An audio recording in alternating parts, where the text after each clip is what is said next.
how do you see the first 30 days for a CSM? What's their quick start? So I am in the first 30 days in my current role. Awesome.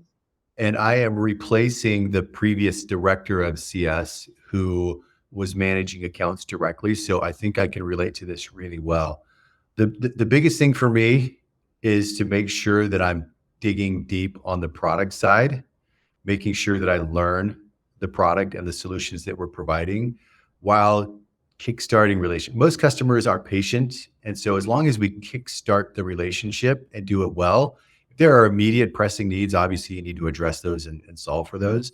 The benefit there is that you start to build early trust with those customers. They don't expect you to be able to deliver in the first time frame. So I bring product experts with me in those meetings. And the benefit there is that I learn as well as solve a customer problem. So I prioritize relationships and deep product learning. That's where I'm focused right now. And when you say relationships, are you referring to customer relationships or also internal relationships? So building bridges internally into the company you are working for. Right now, I'm talking about customer relationships.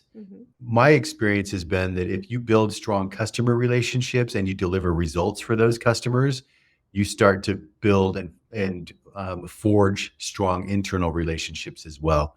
And you do that while you're solving the customer problems. Everybody wants to take care of the customer. Everybody wants to win.